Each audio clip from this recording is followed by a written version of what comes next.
ভগৱান শ্ৰীকৃষ্ণই কিয় দেহ ত্যাগ কৰিবলৈ বাধ্য হ'ল? ভগৱান শ্ৰীকৃষ্ণক কিয় অভিশাপ দিয়া হৈছিল? ভগৱান শ্ৰীকৃষ্ণই পোৱা তিনিটা অভিশাপ কি আছিল? ভগৱান শ্ৰীকৃষ্ণক মৃত্যুৰ অভিশাপ দিয়াসকল কোন আছিল? যদিও ভগৱান শ্ৰীকৃষ্ণ নিজেই ভগৱান বিষ্ণুৰ অৱতাৰ আছিল, তথাপি মহাভাৰতৰ শেষত তেওঁৰ সমগ্ৰ বংশৰ ধ্বংস হ'ব লগা হৈছিল আৰু চিকাৰীৰ কাঁড়ত আঘাত পোৱাৰ পিছত তেওঁ নিজৰ শৰীৰ ত্যাগ কৰিছিল। কিন্তু সেই বিশেষ অভিশাপবোৰ কি আছিল, যাৰ বাবে স্বয়ং ভগৱান শ্ৰীকৃষ্ণৰ মৃত্যু হৈছিল? ভগৱান বিষ্ণুৱে প্ৰথম অভিশাপ লাভ কৰিছিল যেতিয়া অসুৰৰ গুৰু শুক্ৰাচাৰ্যই তীৰ্থযাত্ৰাত পাতালৰ পৰা ওলাই গৈছিল। এই সুযোগ লৈ দেৱতাসকলে অসুৰক আক্ৰমণ কৰে। এই হঠাৎ আক্ৰমণত অসুৰবোৰ আঘাত পাই শুক্ৰাচাৰ্যৰ মাতৃ কাব্যমাতাৰ আশ্ৰয় লৈ যায়। মাতৃ কাব্যই এনে এটা মন্ত্ৰ লৈছিল যিয়ে দেৱতাসকলক অচেতন কৰি তুলিছিল, যেতিয়ালৈকে শুক্ৰাচাৰ্য ঘূৰি নাহিল। ভগৱান বিষ্ণুৱে যেতিয়া এই কথা গম পালে, তেতিয়া তেওঁ নিজৰ সুদৰ্শন চক্ৰৰে কাব্যমাতাক বধ কৰিলে আৰু মন্ত্ৰৰ প্ৰভাৱ শেষ হৈ গ'ল। দেৱতাসকল যুদ্ধত জয়ী হৈছিল। শুক্ৰাচাৰ্য উভতি আহি মাকৰ মৃত্যু আৰু অসুৰৰ পৰাজয়ৰ কথা গম পালে, তেতিয়া তেওঁৰ বৰ খং উঠিল। এগৰাকী নাৰীক হত্যা কৰাৰ বাবে শুক্ৰাচাৰ্যই ভগৱান বিষ্ণুক শাস্তি দিছিল যে পৃথিৱীত জন্ম লৈ মৃত্যুৰ অভিজ্ঞতা লাভ কৰিব।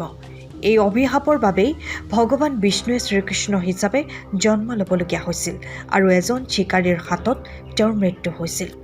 তেওঁ দ্বিতীয় অভিশাপ লাভ কৰিছিল কৌৰৱৰ মাতৃ গান্ধাৰীৰ পৰা।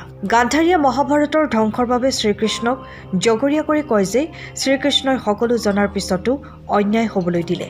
সেয়েহে গান্ধাৰীয়ে শ্ৰীকৃষ্ণক অভিশাপ দিছিল যে তেওঁৰ সমগ্ৰ বংশই ইজনে সিজনক ধ্বংস কৰিব আৰু শ্ৰীকৃষ্ণক নিজেই এজন সাধাৰণ চিকাৰীয়ে হত্যা কৰিব।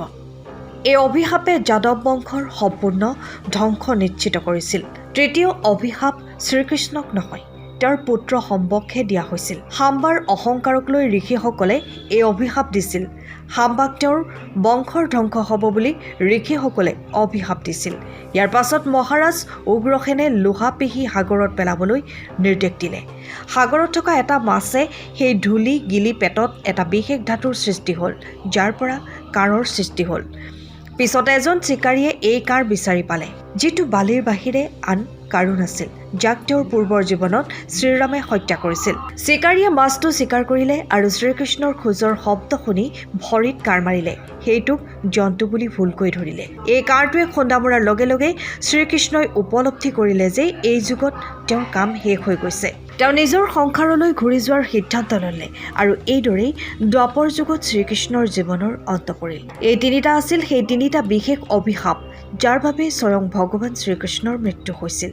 যদি আমাৰ তথ্য ভাল লাগিল তেন্তে ভিডিঅ'টো লাইক, চেনেলটো ছাবস্ক্ৰাইব কৰি যিমান পাৰি সিমান মানুহৰ লগত শ্বেয়াৰ কৰক। লগতে কমেণ্টত লিখক জয় শ্ৰীকৃষ্ণ।